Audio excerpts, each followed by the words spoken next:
참 좋으신 예수님, 오늘 이 새벽에도 저희들을 깨워주시고 또 우리의 마음과 눈이 주님을 향할 수 있도록 인도해 주시는 것 감사드립니다. 오늘 이 하루도 주님의 나라와 영광을 위하여 살게 하여 주시고 이 땅에 썩어질 것이 아니라 우리가 먼저 저 하늘의 것 썩지 아니할 영원한 것을 구하며 하나님의 일을 주님의 일을 감당할 때에 또한 이 땅에서의 모든 필요와 또 저희들에게 부족한 것들을 채워주시고 공급해 주실 것을 믿습니다. 사랑하는 주님, 오늘도 세상에서 거룩한 교회로 세상과 구별되는 교회로 살게 하여 주시옵소서. 예수님의 이름으로 기도드립니다. 아멘. 안녕하십니까. 2024년 4월 25일 목요일 아침이 밝아오고 있습니다. 자, 고린도 전서가 이제 오늘 하고 이제 내일 이렇게 이틀이면 이제 전체 끝이 납니다. 자, 오늘 편지를 마감하면서 49번째 이야기 두 번째 시간이죠. 이렇게 교제하라. 고린도전서 16장 15절부터 18절을 우리 함께 읽고 경건의 시간을 시작하도록 하겠습니다. 형제들아, 스데바나의 집은 곧 아가야의 첫 열매요 또 성도 섬기기로 작정한 줄을 너희가 아는지라. 내가 너희를 권하노니 이 같은 사람들과 또 함께 일하며 수고하는 모든 사람에게 순종하라. 내가 스데바나와 브드나도와 아가이고가 온 것을 기뻐하노니 그들이 너희의 부족한 것을 채웠음이라. 그들이 나와 너희 마음을 시원하게 하였으니 그러므로 너희는 이런 사람들을 알아주라.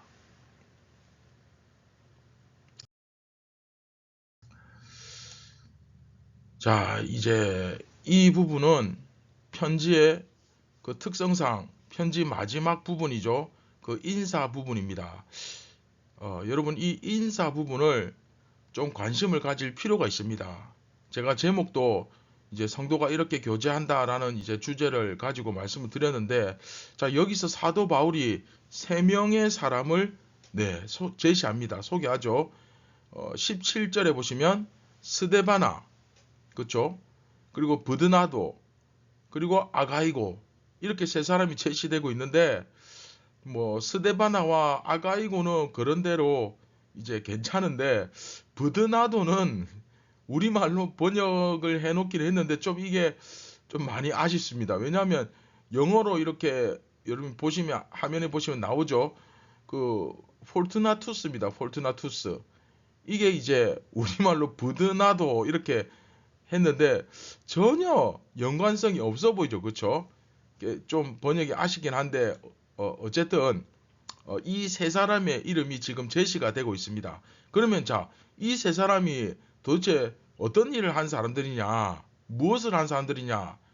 결국 이 사람들은 고린도에서 이제 사람들이 바울에게 질문을 한 것을 이렇게 편지로 적었죠. 그 질문이 담긴 편지를 바울이 있는 에베소까지 가지고 와서 바울에게 보여주고 또 바울이 다시 답장을 쓰겠죠. 그게 고린도 전서잖아요. 그 고린도 전서를 받아서 고린도로 다시 돌아갈 사람들인 겁니다. 이 세 사람이. 그런데 특별히 스데바나에 대해서는 굉장히 사도 바울이 마음이 뜨겁습니다.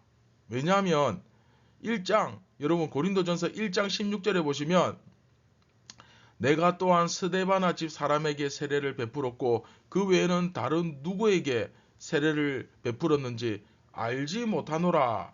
그쵸? 그 말씀 기억나죠? 이게 굉장히 바울이 흥분해가지고 처음에 막 내가 바울의 이름으로 세례를 베풀었냐? 막 네 파로 나뉘잖아요. 그쵸? 베드로파, 아볼로파, 바울파, 그리스도파 막 나뉘는데 바울이 막 펄펄 뛰면서 내가 말이지 다른 사람들에게도 세례를 많이 베풀지 않은 것을 감사하게 생각한다. 만일 세례 많이 베풀었으면 어떻게 할 뻔했냐. 내가 이 교회를 부흥시켰으면 어떻게 할 뻔했냐. 기억나시죠? 그쵸? 그런 내용이 있었죠. 그러면서 이제 스데바나 집 사람에게 세례 베풀었던 것을 깜빡했다가 이제 생각이 난 거예요. 그래서 아차, 내가 그렇지 스데바나 집 사람들에게는 세례 베풀었지 하고 떠올린 바로 그 사람인데, 사실은 이 스데바나 집 사람이 아가야의 첫 열매였던 것을 볼 수 있습니다. 처음으로 예수님을 믿고 구원을 받은 사람인 거죠. 이 스데바나라는 이 사람이. 그쵸? 고린도에 들어갔다가 브리스길라와 아굴라를 만나가지고 거기서 같이 천 짜고 그쵸, 장막 만들게 하면서 복음을 전했는데, 그러다가 이 스데바나라는 사람이, 그쵸, 이 스데바나라는 이름 자체가 여러분 그 헬라식 이름이거든요. 그러니까 헬라인 출신인 이 사람이 예수님을 믿고 그리고 잘 성장해서 지금은 이렇게 고린도 교회에서 에베소까지 바울을 만나기 위한 그 전령 역할을 하기 위해서 기꺼이 이렇게 헌신하는 이 모습을 보면 정말 어떻습니까? 마음이 뿌듯하겠죠. 첫 열매인데다가 그리고 이제는 중책을 맡아서, 그렇죠? 이 서신을 전달하는 역할이 이게 보통 역할이 아니라고 제가 한 번씩 말씀드렸죠. 그렇죠? 얼마나 뿌듯하고 기뻤겠습니까? 그러니까 이 사람들을 칭찬을 합니다. 그러면서 16절에 보시면 이 같은 사람들과 또 함께 일하며 수고하는 모든 사람에게 순종하라, 이런 말을 쓰는데, 서로 이제 이 사람들 이야기할 때 이 명령을 하면 따라라, 잘 순종해라, 그런 말이라기보다는 이 사람들을 인정해주고 높여주고 그리고 그들에게 치하를 하는, 격려하는 그런 모습을 보여주라라는 겁니다. 이런 사람들이야말로 진정, 그쵸, 교회의 지도자감이 아니냐라고 할 정도로 치하를 해주는, 그쵸, 그런 것을 볼 수 있습니다. 그런데 교회에서 가끔 보면 이런 사람들 있죠. 그 일하는 사람들, 수고하는 일꾼들을 치하해 주고 이렇게 격려해 주는데, 그런 것에 대해서 굉장히 그 부정적으로 보시는 그런 분들이 가끔 계십니다. 어떻게 사람을 높이냐? 하나님을 높여야 하는데, 그쵸? 그런데 그렇지 않습니다. 그렇게 보시면 곤란합니다. 물론 교회에서 사람을 높이는 것은 잘못된 것이 맞습니다. 하지만 여러분, 누군가가 수고하잖아요. 그쵸? 누군가가 교회를 위해서 이 당시에는, 자 여러분, 전령 역할이 결코 이게 쉽지 않은 게, 일단 이 당시에 그 여행을 한다는 것 자체가 굉장히 어려웠던 시절입니다. 굉장히 위험할 수도 있는 그런 시대예요. 그럼에도 불구하고 이 전령 역할을 하기 위해서 편지를 가지고 바울이 있는, 여러분 지도 앞에서 보셨죠? 그 에베소까지 가는데 여러분 이게 결코 짧은 거리 아니잖아요. 무슨 옆 동네 가는 수준이 아니잖아요. 그런데 그런 일들을 했습니다. 자, 그렇다면 당연히 그 사람들을 치하해주고 격려해주고 높여주고 인정해주는 것, 그 당연한 것이고, 그런 것을 오히려 더욱더 온전히 더 잘해주는 그런 문화가 필요하다는 것이죠. 이해되셨습니까? 교회에서 사람의 수고와 그리고 그의 헌신에 대해서 인정해주는 그런 모습이 결코 이게 잘못된 것이 아니라는 거예요. 이해되십니까? 오히려 더 많이 더 칭찬해주고 더 축복해주는 그런 그쵸? 그런 문화가 필요하다는 것을 여기서도 알 수가 있습니다. 무엇보다 이 사도 바울이 얼마나 여러분 그 마음이 18절 한번 보십시오. 그들이 나와 너희 마음을 시원하게 하였다. 그렇게 되어 있죠. 그쵸? 마음을 시원하게 하였다. 네. 저도 만일 제 제자들 중에 스데바나와 같은 그런 제자가 있다면 저도 그럴 것 같아요. 왜냐? 스데바나가 처음 자기가 고린도에 가서 복음을 전하고 예수를 믿게 된 그 외국인 중에 그쵸 이방인 중에 최초의 어떻게 보면 구원받은 사람이잖아요. 그 사람이 그냥 예수 잘 믿는다, 계속 신앙생활 잘하고 있다 이런 소식만 들어도 기쁠 텐데 심지어 거기서 그치지 않고 그 사람이 이제는 잘 성장해서 자기에게 이렇게 편지를 전달해 주기 위한 전령 역할을 하고 있고 자처하고 그 세 명의 전령 중 한 명으로서 이렇게 번듯하게 반듯하게 성장해서 이렇게 헌신을 하겠다고 여기 에베소까지 찾아오는 그런 수준이 되었으니 얼마나 마음이 든든하고 흐뭇하고 기쁘겠습니까? 그쵸? 이 일을 하기 위해서 교회를 섬기기 위해서 정말 헌신하고 그 위험을 감수하는 데까지 이 스데바나라는 처음에는 새신자였겠죠. 그런데 지금은 이렇게 전령 역할을 하는 수준까지 성장한 것을 보면 얼마나 여러분 기쁘겠습니까? 네, 그 마음이 정말 무더운 여름날에 뜨거운 땡볕에 시원한 얼음 냉수처럼 그 마음이 시원하겠죠. 그렇죠? 바로 이런 속이 다 시원해지는 이런 성장이 사실 이런 모습들이 교회 가운데 정말 이게 교회가 살아있다면 당연히 이런 것들을 볼 수 있어야 하는 것입니다. 아시겠습니까? 자, 교회 공동체를 이루고 그 가운데 한 사람 한 사람 이렇게 성장하기 시작하면 그 성장한 사람들을 인정해주고 또 격려해주고 또 열심히 봉사하고 헌신하는 사람들에게 그 수고를 치하하고 그들을 축복하고 그런 모습들이 교회 가운데 있어야 돼. 이게 정말 성경적인 문화죠. 그것을 오늘 말씀에서 우리가 볼 수 있는 겁니다. 이게 바로 우리가 첫 번째 우리가 교회에서 교제하는 방식인 것입니다.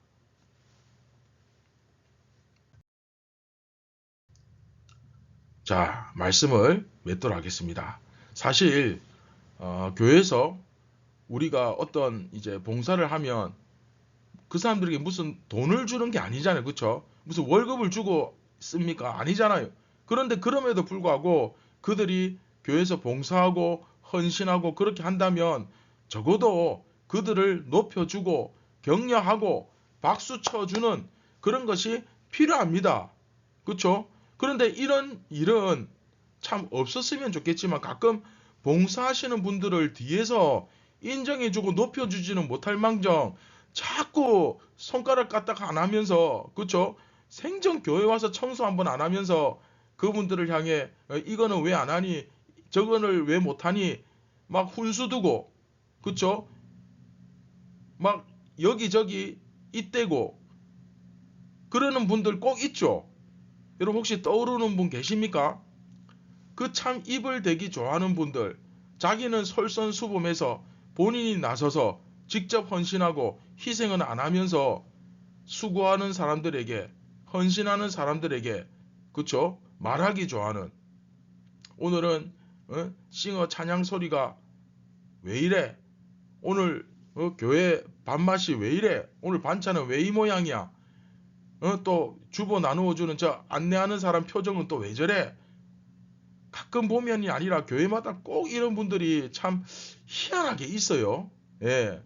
이건 근데 사실은 교회뿐만 아니라 일반 사회 조직이나 단체나 수영 뭐 동호회 뭐 이런 데 가도 꼭 이런 분들을 조금 이제 지적으로 표현하면 진상이라 그러죠. 진상.